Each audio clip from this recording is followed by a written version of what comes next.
Welcome to the call today. My name is Michael Brown, and I'm a spiritual life coach. And what I do, basically, is I help people to turn their heartfelt dream into physical reality. And you can find out more about me. You can also get a video e-course on turning your dream into reality by going to MikeBrownCoaching.com. You can get a video there. And that's a little bit about me and what I do. But today I have a very, very special guest and also a friend and a client that I've worked with for the past 10 years. And this is a special call today because this call is what I'm calling client success stories. And I have a client of mine that is going to share his success story and how he went from basically working as a counselor in a group home to becoming a successful actor in Hollywood.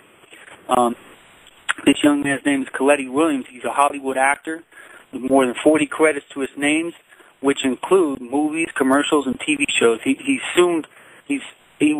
going to be in the soon-to-be released movie called The Under Shepherd with Academy Award actor Louis Gossett Jr. He's been in a Super Bowl commercial for Cars.com, and he's going to be a guest on the upcoming season premiere of the award-winning TV show House. So tune in on October 3rd, y'all, and you'll see him on there. Now, if you want to see more about him and all the great and wonderful things that he did, then you can go to IMBD.com and look up Kaleti Williams, K-A-L-E-T-I-A, KaletiWilliams.com. Kaleti Williams. And you'll see more about all the work that he's done over the past years, which is incredible. But today, what we're going to talk about, he's going to share how he went from, 10 years ago from working in this group home as a counselor to being a successful actor in Hollywood where he is today. He's just gonna give it to you all. He's gonna tell you how it really is and what it's really about. And we talked about this call for a while, and we're excited about it. And I just want to introduce to you Mr. Kaleti Williams. Hello there, Mr. Kaleti. Thank you. Thank you so much, Mike Brown from Uptown. I appreciate this phone call. It's an honor, it's a privilege to be on this phone call with you. I do want to just make a little note for you, though. I am on the freeway, and I'm driving, and it is illegal, and I get it. But shit, we got to make this happen. And like I said, I'm happy and I'm honored and privileged to be on this interview with you. How many people did you exactly have to kill to get to where you are today? I didn't have to kill anybody, man. Didn't have to kill anybody, man. It was just, and I'm actually, I don't have a whole lot of battery left on my phone, so conversation might have to be pretty quick. But I am headed to L.A. right now from San Diego, headed to an audition as we speak. So it's kind of cool that we're actually having this conversation while I'm headed to work, Yeah, can you tell us? Thank you again. Oh, you're welcome. Can you just tell us real quick, what's the audition you're going for? This audition will be for a Verizon commercial. I'm going in as a big tough guy. those seem to be the roles that I tend to get all the time, even though we know that I'm the biggest teddy bear in the world. Now, I want to ask you something, Kaleti, because I know at one point in time, we were working together. I remember talking to you about something specifically where this is while you were still working in the group home. And you had your full-time job there, and you were a counselor, and I think you were working like 40 hours a week. And I remember talking to you and saying I was asking the question what do you really want to do? And I would ask you that over and over again. You kept saying I want to be a full-time actor. You remember that conversation we had? I do remember that conversation that we had, that breakfast. Matter of fact, man, I think you still owe me for that breakfast, dude. And one of these days you can. You can repay me back for that breakfast. Actually, yeah. Anyway, let's go back to that conversation back at Denny's. And I hope Denny's gives you some kind of incentive for making this announcement on your radio show, on your interview. So going back to that conversation, we did have that conversation where you did ask me, what I really, really wanted to do, because, yes, at that time I was a full-time counselor as well as a part-time actor, or a part-time aspiring actor is what I was. Yeah. And I remember clearly that conversation was you asked me, what do you really, really, really want? And I said I want to be an actor. And and you said you can do that. And I hit you with a bunch of skepticism, and I hit you with a bunch of well, what if this happens, and what if that happens, and I put you in a lot of scenarios. You hit me with reality, man. You know, the reality was, you know, you're a father, you had a mortgage, and you had 3 kids. You know what I'm saying? You're like, hey, man, I got bills to pay. I mean, that's what I remember from you. You did hit me with skepticism, like, I don't know if it's going to work and all that, but you hit me with, you know, like, what you were really dealing with, like, hey, I got these things, and I got to pay this stuff, man. I got kids. Yeah, I did hit you with that, and you know, the interesting thing from that conversation was that breaking it all down in a nutshell, the statement that you had to make after all that, you know, after all that persuading and stuff, it boiled down to, like, that's an excuse. It's an excuse to me, and there's still no reason why you can't have what you want. You know, you're giving me all these scenarios, and you're giving me all these what ifs, and you're giving me all these, you know, the reality of your lifestyle and what's going on in your life right now. But it's still an excuse. You know, that's kind of when I got from it, and I, you know, I thought about that, and for a long time I was like, yeah, that is an excuse. I can have what I want. I can be a full-time actor if I want to. But let's stop making excuses of why I can't be an actor. And let's, you know, one thing to say it, and another thing is to act on it. And I think it boiled down to just acting on it and taking action in what it is I really want and what it is I really believe in and moving forward with it. Yeah, and I mean, that's kind of what I got out of it, and that's what it boiled down to. And then from that point on, it was kind of like, yeah, fuck it, I'm going to take this and I'm going to move on with it. Hell yeah. Let's make a plan of what we have to do to make it happen, and let's just move forward. And, yeah, that's what I did.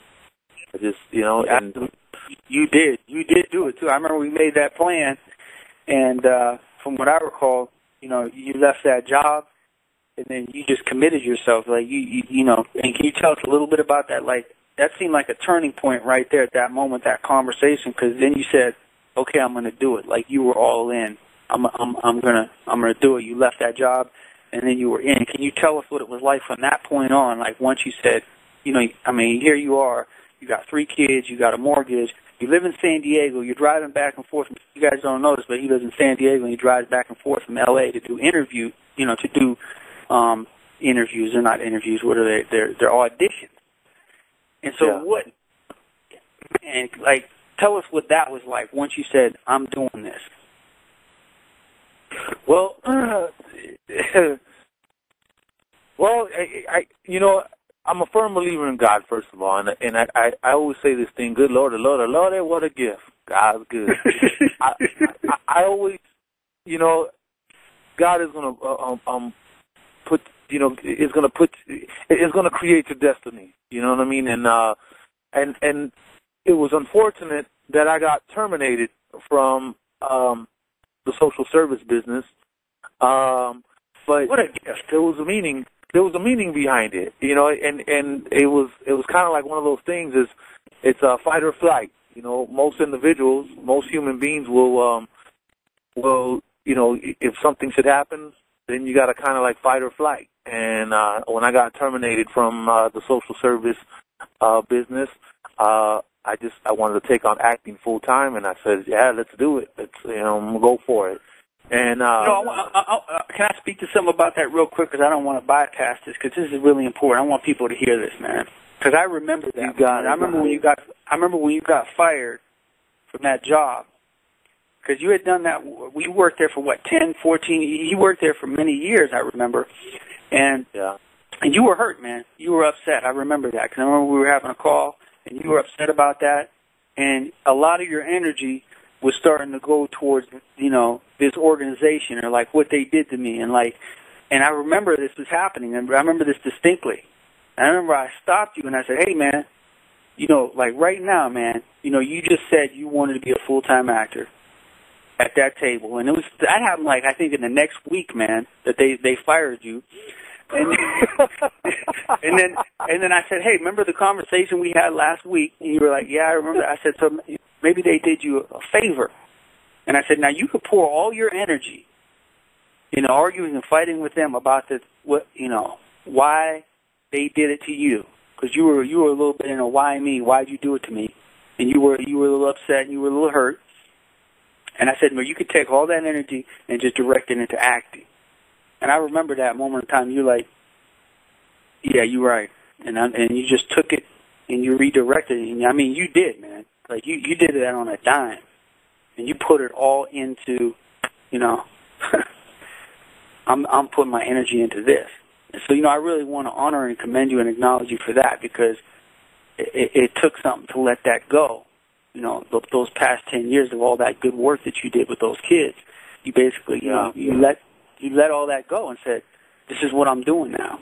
And you just poured it in there, man. So go ahead. I don't mean to interrupt you there, but I just want to, point that out, because I think a lot of people deal with that. And I just sometimes they're dealing with, they want to fight something. They lose a job or something, and they want to be mad at somebody. And you could spend years being mad at somebody where you can just go for what you want. You know what I'm saying? And yeah, that's what you did. I remember that. I remember when I called you up and I told you that I had got terminated, and yeah, and I was frustrated. And I was deeply pissed, man, because my passion is working with kids, and I love working with kids, and the respect and the mutual respect between me and the kids that I work with, and the passion behind me working with kids was the devastating part of it. It had nothing to do with the politics that went on behind the social service business. It had everything to do with the kids, and that's the reason why I was so frustrated and so mad and angry of losing the job. And I remember when I called you and I told you about being terminated, and your comment was this: "What a gift!" And That's right. I couldn't help I couldn't help but laugh when you said that comment because this is something that me and you came up with when times are tough and when we get frustrated.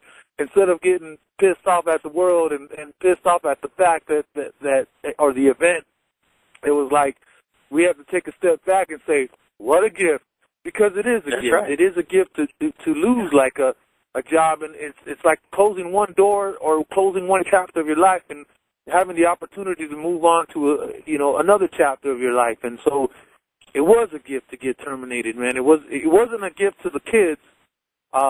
But it was a gift for me to move on to something else. And when you reminded me that, well, now that here's your opportunity to be a full-time actor, I was like, yeah, what a gift. Yep. And you said that. It's funny, I always tell people this, when you say something, be careful what you say you want. Because once you say it, things will start unfolding, but it may not unfold in the way that you think that it's supposed to unfold, because, I don't know, maybe you would have never quit the job, because that was going on. The thing I want everybody to know that's listening is that, we were working together for a while on that. You had that job for a while, and you were talking about that, like, I got this job, and I got bills, and I got this. That was happening for a while. You know what I'm saying? So it wasn't just like, but when you made that commitment and said, okay, I'm going to do it, I remember you lost that job like within the next few weeks. And so that's how I think the universe works with us. It was a gift. It was the universe saying, okay, I'm going to clear the way for you. Now what are you going to do? Are you going to cry and complain that you lost your job, or are you going to go and do it? And that's what you did. One of the things I want to say about you, of all the people that I worked with, and I just want to acknowledge you for this. I have not met a person that has as much determination and focus, hey, this is what I'm going to do, and go do it. I really want you to speak about that, Kaleti, because I think we can all learn from you about that, like how you just do it, like you just go to auditions. One thing about Kaleti is when he made that plan, his plan was to go basically to 2 auditions a week. 2 auditions a day, so 10 a week. And he was just going on audition. He was going audition after audition after audition, and driving back and forth from L.A. to San Diego. I mean, it's just an incredible level of commitment. But tell us a little bit more about that, about that next step in your journey when you started getting into that, man. Yeah, as soon as we've had numerous conversations based on the whole idea of me kind of still being skeptical of taking on that full-time acting job, because I knew that being an actor, it's not consistent. You get a job 1 week, and then you won't see a job for maybe like 3 months, maybe even 4 months. And so, to be able to take on being an actor, it does take a high level of commitment, and there is a whole lot of hard work. And then when you get a job, when you book a job, you really got to you really got to be careful on your spending and budgeting your money, because the money is not going to last very long, and then and you got to move on. And so that was the biggest thing that I was skeptical of.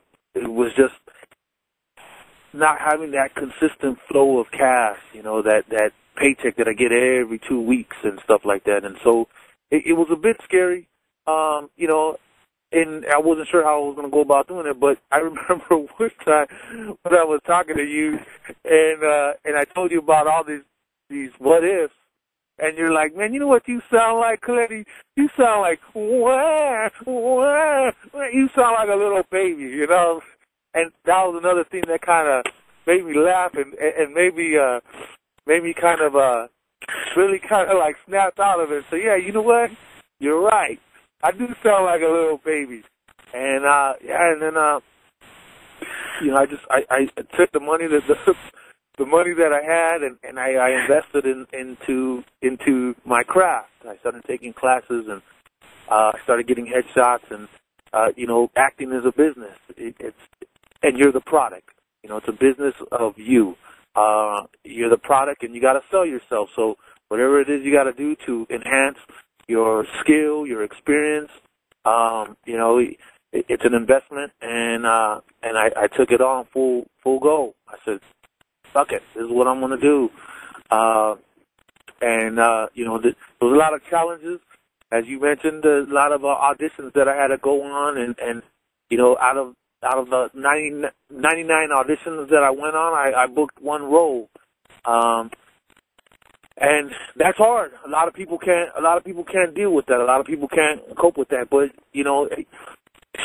life in general is hard, and in order to be successful, man, you just gotta kind of put your mind to what it is you want, and you got to make a lot of sacrifices, and you got to do a lot of investments of energy, money, and just all in general. Let me just ask you this, Kaleti, because now that you're speaking that, if you could share with people out there, like, you said you went on 99 auditions and you got 1 role, like, what's happening inside of you? Like, what can you share for people, whether they're an actor or not? I mean, I'm sure there's some people listening that are actors, but I think that this can serve anybody who's listening. Like, because you're basically hearing no, no, no, no, no, no, no, no, no, right? Like, over and over and over again, and you're getting in the car and you're driving down again. Like, what is it? Like, what is it in your mentality that has you keep doing that? And you're not making money. You don't have a job. You're running out of the money that you have. What is keeping you going? Like, what is it, man? What can you tell us that has you go, man? Well, I think it's just the passion behind the job of being an actor. I think there are 5 basic factors that one should have before going into acting, and this is something that I just kind of learned along the way. One is you got to have flexibility. You got to be able to drop whatever it is you're doing right now to take an audition in L.A. or to take a job in L.A. So you have to have flexibility. You have to have money, because it is an investment, and it's going to take money to be able to take classes and photos and stuff like that. You got to have a reliable transportation, because producers up there don't give a shit about your excuse of why you're late and why you didn't show up. They really don't give a shit. If they're going to pay you for a job, you need to be there. And if you are not there, they will have somebody else replace you in a matter of 10 minutes. So you have flexibility, money, reliable transportation. You got to have a thick skin. You got to be able to handle rejection. You're going to be rejected, 99% of the time. And then there's that 1% where you are going to book a job, and it'll be worth the 99 rejections. Because one of the greatest feelings of being on a set is it's really rewarding. You meet a lot of people, a lot of food, all you can eat, by the way. and you get paid to be somebody you're not. You get paid to do to be an actor, to fantasize. And most of the roles that I booked were like criminals and bad guys, and I get to go and shoot people and kill people, and everybody walks away happy, and everybody gets paid and be well fed, and shit, man, you can't beat that, and we entertain people. So where we go? Flexibility, money, transportation, rejection, or thick skin to be able to handle rejection. And what is the fifth one? Shoot, the fifth one is why can't I think of that one? I lost track. Well, that one will come back to you. I want to go a little bit into this thick skin one, because I think in rejection, because I think this is a key one that everybody can gain from, and it's something about you. It's something about you. Like even working with you or like coaching you, that I even learned from you and myself. Like I've got from myself is that because I'm not seeing somebody or met a person who can deal with rejection as well as you. And and I really want to go into that because I want to, like, what could you teach us or what could you tell us about, like, your mind frame or what happens or what's going on inside of you that you deal with rejection? Like, you take it really well, man. You take and I know that, there's been times that you got upset or you got a little hurt or from something. But what's your mentality in dealing with rejection? Well, here's what goes through my mind when I get rejected. Rejection to me just means no, thank you, not at this time. But I challenge you to try another door. And that's the mentality that I get whenever I get rejected. Because here's the truth of the matter. In this business, you might get rejected by a casting director who will cast you maybe 6 months down the road. So the door doesn't really close completely, if that makes sense. All they're saying is, no, thank you at this time, maybe in the future, but I challenge you to take on another casting director, or I challenge you to go on another audition. And so that's the beautiful thing about the rejection and acting, because just because they close one door doesn't mean, actually they didn't even close the door. They just told you not at this time. They left the door open because what happens is later on in future, like I said, you will audition for that same casting director again. And then that same casting director who rejected you 10 times will now finally book you for a role that they think you're perfect for. You've actually had that experience, right? Oh, man, I've had many of those experiences. Many. Where I have been rejected by a bunch of casting directors, and then later on down the road, they booked me for a role. For instance, this October 3rd, my guest starring role opposite of Hugh Laurie on House, this casting director rejected me, and rejection kind of sounds negative, but she told me no thank you 2 times, and the 3rd time that I go in, he offers me a role. Wow. And yeah, what a gift, man. It's a beautiful thing. So a rejection in this business doesn't necessarily is a negative thing, even though it sounds negative. It's an opportunity for you to just kind of like, it's like Halloween. You're like going to a door and you're like, trick or treat, and they give you a treat here and there. and you just kind of keep going, and then every now and then, except it's actually the opposite effect, because when you go trick-or-treating, most people are going to give you candy, but then there are those who are not going to give you candy for whatever reason. Maybe they're not home, or their lights, I don't know, they don't have any candy to give, or whatever. But it's like going to a door. You're knocking on everybody's door, and you're going to hear a lot of no thank yous and no thank yous, but try again. And that's how you just got to look at that rejection.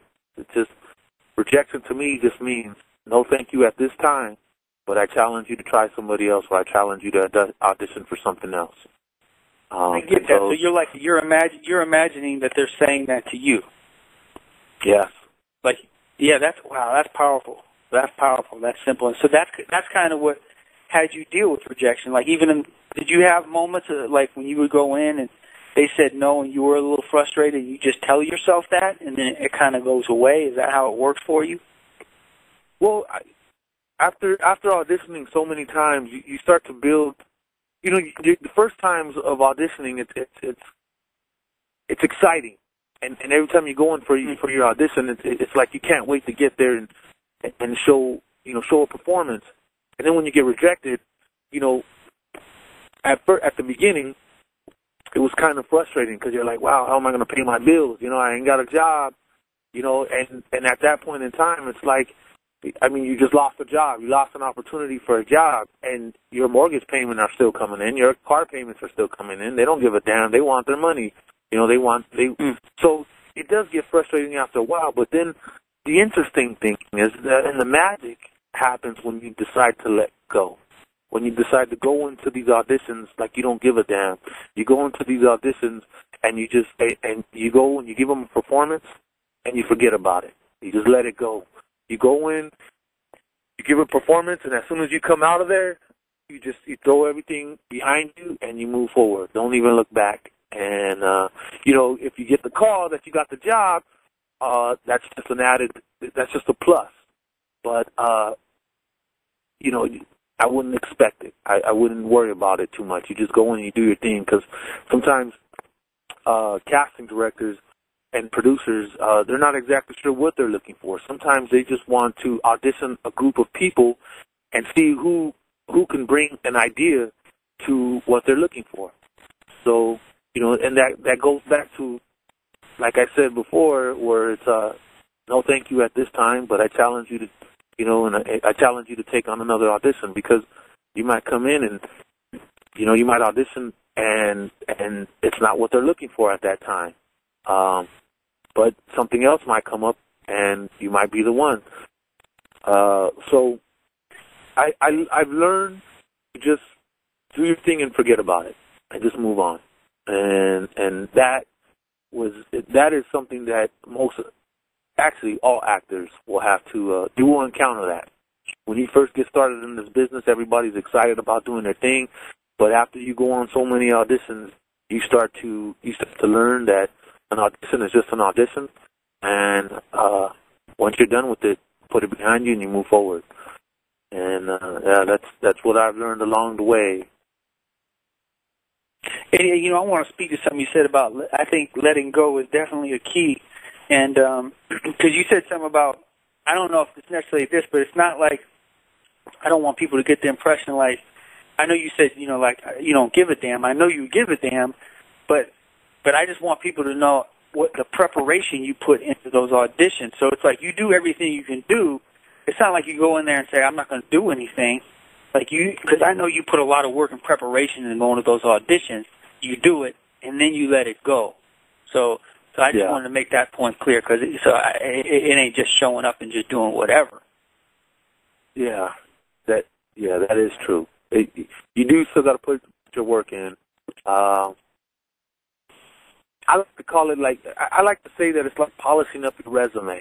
Before you go into before you go into a job interview, you always want to make sure that you have your current stuff up. You always want to make sure that your resume is polished up and it has all the highlights where people can kind of, where the employer can kind of see.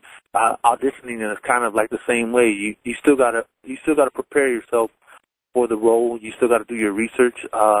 If they decide to cast for, let's say, a lawyer, they're going to audition me for a lawyer, I'm going to go on YouTube and I'm going to take a look at some of the lawyers, and I'm still going to be able to figure out, you know, like I would do my research on other actors who played lawyers, and I would watch their clips, and I would, you know, and I would still do my preparation as far as like doing research on a particular character.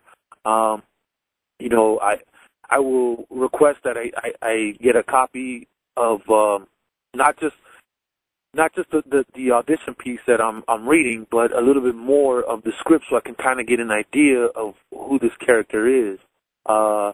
You know, just doing research as far as like figuring out what a lawyer really does and how a lawyer really thinks. And you know, there's nowadays we have so much access to so much resource. So yes, I do a lot of research, extensive research and preparation before going into an audition, because I have this thing like, you know, I don't really give a fuck, but I do. Boy, hey, what's the thing that I said? I don't really give a shit. Damn, it'll come to me. Anyways, like you said, I do care that I get a job, but I don't care how the audition, the result. I mean, actually, God, that doesn't even sound right, huh? Well, I care about the audition. It's like you're detached from the outcome. You're fully invested in the. When you go on an audition, you're there, you're present, you give it everything you have, and then you let it go. Then you're on to the next audition. You just go from audition to audition to audition. You live in auditions, basically. And then when you get a job, this is the way I interpret it, but the way I see you work, is you just go to the next audition. And then when they call you back, you don't worry about whether... See, this is the thing right here. You know, people worrying about, am I going to get the job, or is it going to come? Like, you don't spend a lot of energy and time worrying about whether you're going to get it. It seems like because you're just preparing for the next audition. And then you're in the next audition. Yeah. And then when they say you have a job, then you have the job. Then you go to it. Right. Well, and the interesting thing is that as far as statistically, and based on my my auditions to booking, I've booked more not really worrying about the results than when I go in thinking about, am I going to get this job? So most of the auditions that I go in and I go prepared, but I go with the idea like it doesn't matter if I get the job or not. It'd be nice, but it doesn't matter to me if I get the job or not. I tend to book more of those than the ones where I go in really prepared and really, really wanting to, wanting to book that role. I mean, we're humans, and there are going to be auditions that we feel more attached to than other auditions, or there's going to be characters that we feel more attached to than other characters. And so some of those auditions that I go into, I do have a little bit more energy invested about the booking. And it's interesting how when you let go, that the magic happens when you let go, as opposed to the auditions where I tend to kind of hang on a little bit longer. I don't hang on to them for a long time, just a little bit longer, because I might have gone in there and I might have given a great performance that I feel that was worthy, and then and then I'm like, I know I got this one, and sometimes, well, actually most of the time I didn't get it, but the ones that I just kind of went in and I did my part, and then just walked out, I'm like, if I get it, I get it. If I don't, I don't. And then I get a phone call and like, hey, congratulations, you got the job. Was that what? Maybe that was. I know you said there was 5 factors. Maybe was that the 5th factor, letting go? And maybe it was. Maybe it was. I know it's a big. I know it's a big factor. Yeah, I think that one still has to do with handling rejection, I think. Okay. Yeah. Okay. Well, let me shift gears for a little bit here, because I just want to, go back, because I know after that, if you're willing to share this, it's up to you, but in that first year, because I know one of the biggest things you were worried about, prior to like fully investing and being like committing to being a full-time actor, it was the money, because again you had 3 kids, you had a family, and I know you weren't making that much money as a counselor in a group home, but I want to point something out, because I know I've worked with you for over these years, and something I remember you saying. Now, this was a while back. This is right at the beginning, when you said, I want to be a full-time actor, because another one of the things one of your goals was you want to win an Academy Award. That's another dream that you had that you're still working on. And I remember when all this stuff came up, and you said this, and you just said it just right there to you, like, I don't want to be rich and famous. And I told you, I remember I came to you and I said, Kaleti, I said, because I always when I'm coaching people, I always tell them, like, if you have mixed intentions, you get mixed results. And so you were saying, I want to be an Academy Award actor, but I don't want to be rich and famous. I remember this conversation I said to you, I said, hey, man, if you want to be an Academy Award actor, you're probably going to be at least famous. You may not be rich, but you're going to surely be famous. Like, everybody's going to know who you are. Yeah. Let's talk a little bit about that, right? Because I think you're still dealing with that a little bit. I am still dealing with that, because it is,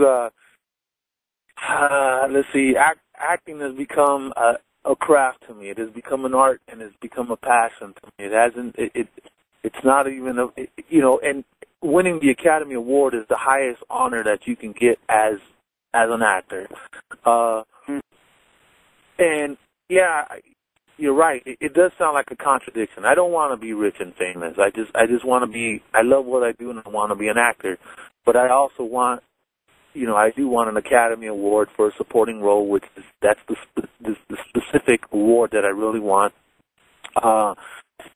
And my name will be big time, and I will be somewhat famous. Like you said, I don't know if I'll be rich, but I will be famous at that point in time. And I still have a difficult time kind of dealing with that, because I do want the gold without the extra fame, without the extra stuff that comes with it. Yeah, I got that. And we're going to work all that out, because there's another, and I'm gonna bring this up right now, and I don't know if you're going to like this or not, but I'm gonna bring it up anyways. But there's another dream that Mr. Kaleti Williams has that I happen to know about, because that's once I know somebody's dream, I just keep bringing it up over and over and over again. Go ahead. He has another dream. From uptown. So he used to work, he worked as one of his passions in his life, he worked for 10 years as a counselor working in these group homes with these kids. And one of his other dreams, y'all, is that when he becomes, very, very, very successful, and obviously successful as an actor, he's working, he's doing it, he's successful, but when when he gets his Academy Award, he's way up there and he's got lots of millions of dollars, he wants to go back to those kids. And you want to tell them what it is? Yeah, I would like to open up my own group home one of these days, and I want to be able to work with the kids that are the less fortunate kids. My passion is working with kids, and I love working with kids, and there's a lot of group homes, and there's a lot of social service facilities that cater to these kids, but there are some who go about doing it all the wrong way. There are some who go about doing it because it's the money behind it. There is a whole lot of money behind a group home, and what some of these people don't realize and understand is that you're playing with people's lives. It's not about the freaking money.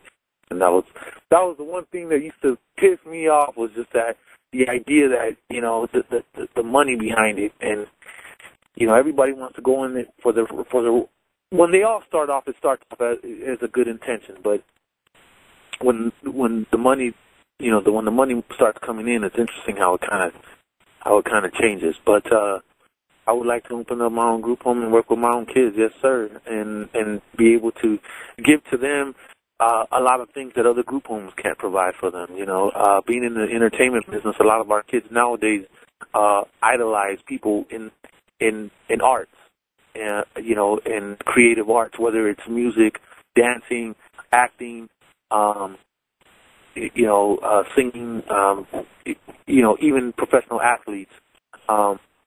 They look up to these icons as their role models, and so it'd be nice for me to kind of give back and open my own group home, run my own program, and be able to have like celebrities come in as a guest star or not a guest speaker, and just kind of talk with the kids and be able to work with the kids, and you know, and I want to fund it all by myself. I don't want any help from the government, because the moment that the government has a piece of it, that, you know, then there's not a whole lot of freedom behind it. So, yes, I do want to work with kids, and awesome. I want to open my own group home. So, yeah. Thank you for sharing that. I wasn't sure whether you wanted to bring that up or not, but, you know, I know that that's something that you had been wanting to do, and that's still on. And, you know, and actually I want to speak to that as well because, you know, one of the things with helping people turn their dream into, you know, reality, bringing your dream into reality is like, I think that's an ongoing thing, you know, because obviously you did that. You know, you had a dream to become a full-time working actor in Hollywood, and that was a dream at one point in time, and now it is reality. And there's other dreams that you have, you know, like there's always another dream, you know, that you can work on. You have a dream as Academy to get an Academy Award. You're working on that. You have a dream to open your own group home. And incidentally, I want to share something with the people out there that's very funny to me. I mean, because part of what I'm talking about when I brought that thing up is like, I think there's ways that we can sabotage ourselves, you know, just as human beings. Like, you know, when you had all that success, and granted, you know, you deserved a vacation and you took that, but I know that there was a decline in your business as an actor significantly, and you had to kind of build it back up after that. Is that not that long ago, we were on a call, Kaleti, and I remember you saying to me, I mean, now you guys got to understand, he's been doing this for 8 years now. He's got more than 40 credits to his name. He's been in movies. He's been in commercials. He's been in TV shows. And he's talking to me, and he's telling me about this conversation that he had with some director. He met some famous director somewhere, and he was telling him, the director, he's like, yeah, I was talking to the director, and I told him I'm an aspiring actor. I said, what? He said, yeah. I told him, I said, man, you know what aspiring means? Aspiring means that you want to become an actor. I was like, you're actually an actor. You're like a working actor who had work and made money for years. You're not aspiring. And this wasn't that long ago, man. This was about a month ago you said that. And you were like, you wanted to argue with me about that a little bit. You know, you said, no, I am an aspiring. I said, no, you're not. You're not. You're a working actor. And I think this was a key point in your career, man. You know, just owning that. Wow. You know, I had to like show it to you. I said, go and look at all the work that you do. I guess we as individuals have different levels of success in our, you know, in our opinions. And I think everybody, exactly. Success to you would be way different than what I would think success would be. And it's interesting because you actually did remind me of this, and you did bring this to my attention. And yes, you did kind of like slap me in the back of the head and be like, boom, hey, what are you talking about aspiring? You crazy? I guess I didn't really consider myself a working actor because I don't feel like that my work is consistent.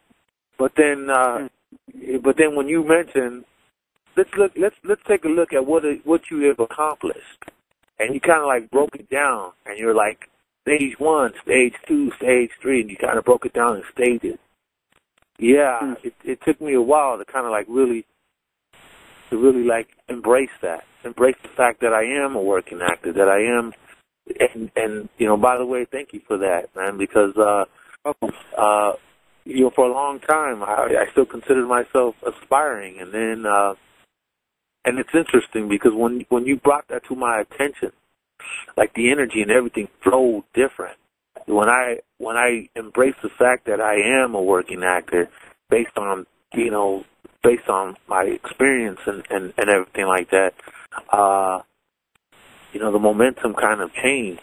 I'll be honest with you, after that moment, it was like booking after booking after booking, and this is interesting because I got braces put on, and I put braces on because one of my things was that I used to have crooked teeth and I wanted to straighten out my teeth, and at that point in time I was like, at the time when you were talking about me being an actor, not an aspiring actor, I had just put those braces on, and it was kind of like, well, here's a little time for me to take some time off and not work in the business, because I thought that the braces were going to be in effect. And shit, man, I think it had more to do with just the energy behind the fact that I was embracing myself as a full-time working actor. And then I was like booking roles like left and right, boom. I would go to an audition and the manager would call me up, hey, congratulations, you got the job. And I was like blown out with water, like, whoa, are you serious? Like, yeah, you got the job. And I'm like, wow. And so I think that idea of that prompt that you gave me and that gift that you gave me, it opened up a lot more doors of just the energy by itself and just the way that I thought, I'm like, yeah, I'm no longer aspiring anymore. I graduated from aspiring. I am a working actor. And, totally are. And I remember what that came out of. We were talking about, just to let you all know a little insight in this. You had met a director of a TV show that you wanted to be in. Yeah. And I don't know if you want. Do you want to say who that director is, or how that you want to share that story, or not? Yeah, he's actually the creator and the writer, Stephen DeKnight, for the TV show Spartacus on Starz. Yeah. And I met him at Comic-Con. And the interesting thing is that, we connected on Facebook. And to this day, I communicate with that guy on a regular basis. And so I hope that one day that I will be able to work with him on Spartacus, because it is one of my favorite shows, and I always like to try to get on my favorite shows. And yeah, I sent him a message a while back, and I said, hey, I'm going to be guest starring on House. If you get a chance, take a look at it. And here's a guy who's very, very busy. He has a very busy lifestyle, very busy schedule. And for him to take the time out to even acknowledge that and said, hey, bud, it could, good job, and remind me when it airs, because I would like to see it. That's very honorable of him and very, overwhelming, but, in a good way. Just like, wow, so Stephen DeKnight, creator of Spartacus, if he's listening out there, man, hey, thank you so much for the gift, I thank you for taking the time to acknowledge it, and acknowledge me. So, totally. And by the way, if you're listening, dude, if you're listening, man, if I hope one of these days that I get a chance to work with you on Spartacus. I've been training hard. Well, it's funny when you told me about that conversation you had. We were doing a call, and you told me about that conversation when you met him, and that's how all that thing about aspiring. You said that to him. Like, this is like a couple months ago, you guys. You got to understand. He went up to this director and told him, I said, Kaleti, why did you say that to him? You know how that, imagine how that occurred to him. There's probably people who come up to him all the time saying, I'm an aspiring actor. Basically, aspiring is, I'm a wannabe actor, like I'm not there yet. So in his mind, it might be like, oh, here we go again, another aspiring actor. But that's just not what you are. And so when we had that whole conversation and you altered that, what's interesting is I remember we worked on we worked on like a little elevator pitch for you, and so now you have a whole thing that you say that's really succinct that you say to people about who you are and what you do. Yeah. Yep. Who are you? What do you do? Who am I and what do I do? I am. Is this the elevator pitch that we want to talk about? Yeah. Yeah, this is the thing that you came up with, man. Like, where you, this is what you say now, right? This is what I say now. I say, yeah. Whenever I meet somebody, I say, my name is Kaleti Williams. I am a working actor with over 40 credits to my name. And if you give me an opportunity to audition for you, I promise I will blow you away. And that is my pitch now. That I tell people, and that seems to have been working for you very well. Well, I can't say that's actually been working as far as getting me a job, but I'll tell you one thing: it creates an energy that exactly is that's so what I was confident. talking about. Right. Yeah, it creates an energy that is so confident and that is so real, and that I can embrace. And yep.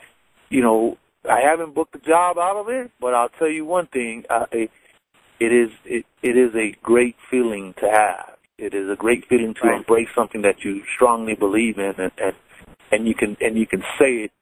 You can say it with pride and you know, and an enthusiastic way that it's like. Yeah, and it doesn't even sound egotistic neither. It sounds very. No, it's what it is. Yeah, it's what it is. And I think I agree with you, and that is an important thing. Like we're talking about mentality or energy. When you made that shift from aspiring actor to working actor, and you could actually say that out of your mouth, it's a big thing to be able to. You can't underestimate the power of words and what we say out of our mouth, because when you're able to say that and really stand in that, you saw that difference happening, and within your bookings almost instantly. Even though maybe you don't feel like you directly got a job out of that, you just did in that shift. Yes, definitely. Very cool. A whole different level. A whole different level, man, and. There's a couple things that I always, there's a couple things that I do or that I believe in, and persistent, perseverance, being kind to people, being respectful to others, having the mentality of rejection is not a negative word. It's just saying, not at this time, but and a lot of hard work, a lot of sacrifices, and I think this applies to anything, not just acting, but anything in life. You're gonna have to make some sacrifices. You're gonna make more bad judgment versus good, but the bad judgment is what makes you better. And I'm gonna quote that from Tony Robbins, because I at one point in time I used to listen to Tony Robbins a lot, and he's a very inspirational speaker, and anybody can tell you anything, and anybody can tell you what to do and how to do it, but man, it's ultimately up to you, man. It's how you act on it. People can share knowledge like crazy, but if you're not willing to act on it, then it's different. So, going back to our conversation at Denny's, man, when you were like, well, what are you going to do about it? What are you going to do about it? And I'm like, well, I'm going to act on it. I'm going to take this and I'm going to roll with it. And, yeah, man, I, as you know me for many years and as a good friend of mine and helping me with a lot of our, our conversations that we've had and just, it's, I've been going at this thing full blown, and you've seen me go.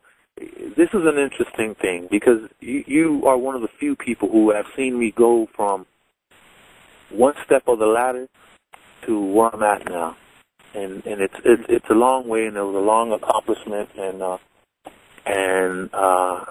yeah, you're one of the few, you know, and so it's cool that we've been able to kind of.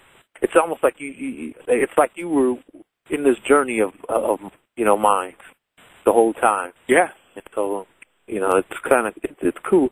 Another thing I just wanted to give you credit for and thank you for the gift as well was the fact that you led me on to a movie called The Peaceful Warrior, and The Peaceful Warrior is a very inspiring movie to me, especially if you really understand the concept behind it all. And and I'm living proof of what that movie is all about. And it's about enjoying the journey. That is something that I have learned within the past 3 months. I have learned to really accept and enjoy the journey that I'm on. So I'm not in a rush to get to that Academy Award like I was before. I'm still hungry for it, and I still want to get there. But now, at one point in time, I was in a Porsche trying to get to that Academy Award. Now I'm just in a Prius trying to get to that Academy Award.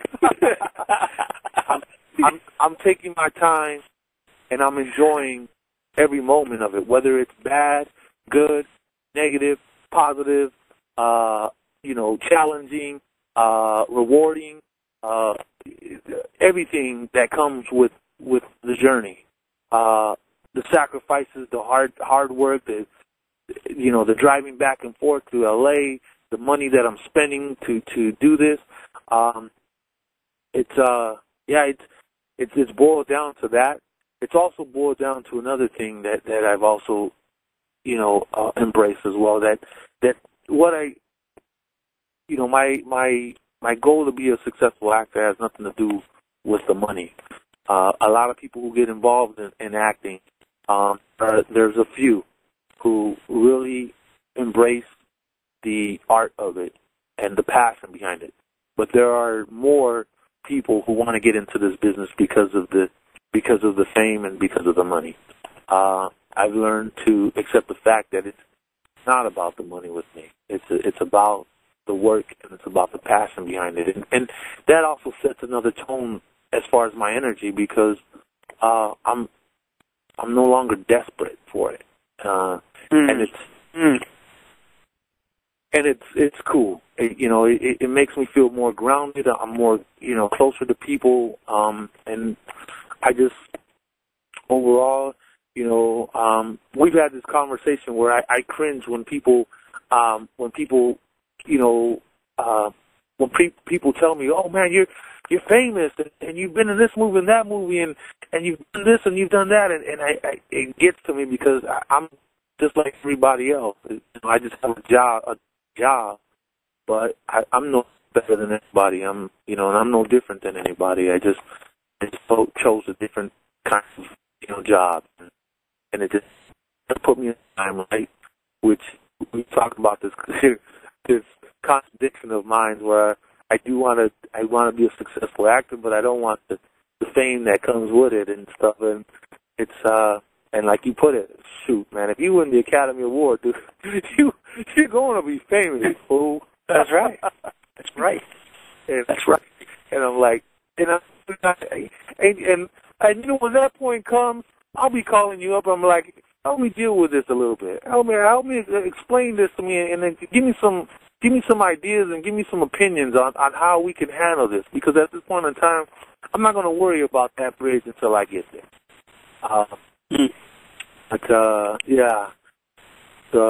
Definitely going on. This is one business and one job that most people don't realize. But there is an age limit. There is no culture barrier. There is no size barrier. You can be any age, you can be any size, you can be any ethnicity. And the cool thing is you can even have a felony and still be a part of this. And so there's really no discrimination barriers in this business. And you could be 80 years old and still be an actor and still get roles on TV shows. And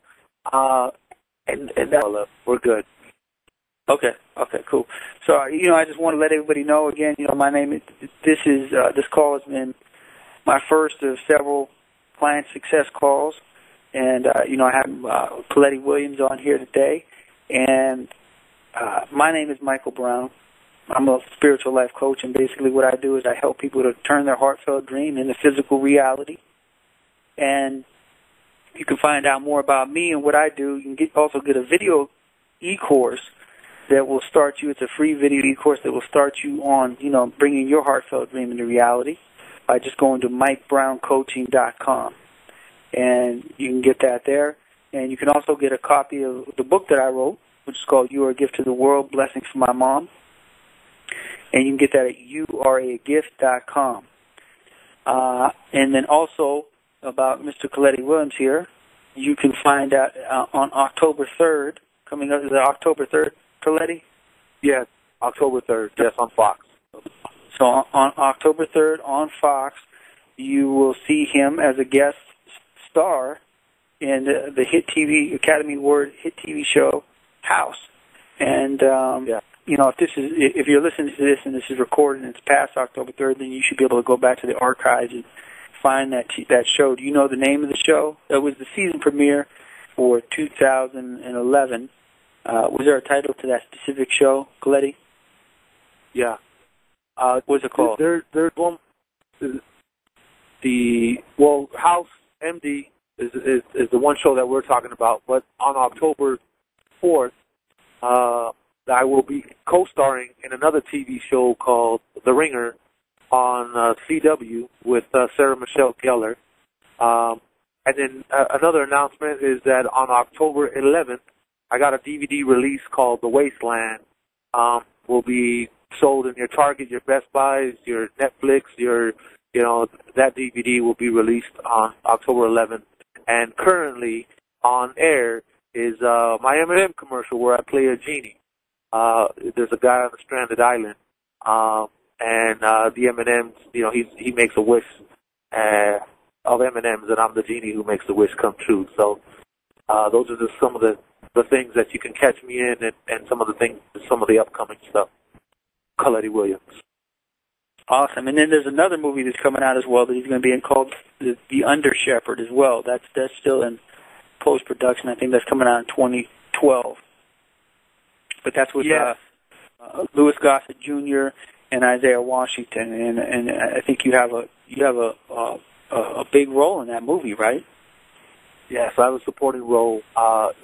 Speaking of featured films, there's 3 featured films that are scheduled to be released. I don't know the date. Tell us. Yeah, the Slumber Party Slaughter with Tom Sizemore. I got a supporting role in there. The other one is The Under Shepherd, directed by Russ Parr with Isaiah Washington and Louis Gossett Jr. And then the third film is The Hearts of Men, which is directed by Kenneth Castillo, which is also scheduled to be released either sometime this year or sometime next year. So, and I have supporting roles in all 3 featured films. Awesome. And by the way, if you want to find out more about Kaleti and just see what he's done, you can basically just do a search on Google and just type in his name, Kaleti Williams, Kaleti, last name Williams, Williams, and it'll pull up all this stuff where you can go directly to IMBD. That's the Internet Movie Database. You go to IMBD.com and search there. Just type in his name, Kaleti Williams. You can see all the work that he's done over the past 8 or 9 years. It's an incredible resume of work. And, you can find out more about him there. And soon, I think he's going to have a website up soon. I don't know. You don't have a website right now, do you, Kaleti? Or? No, I don't have a website at this point in time. But do you want to give any contact information where maybe fans can get a hold of you, or any other people that on Facebook? Yeah, I'm on Facebook. And so if you look up Kaleti Williams, I opened up my Is that a fan page? Facebook. Page? I don't have a fan page yet. So if you run across me on just regular Facebook, I usually accept everybody.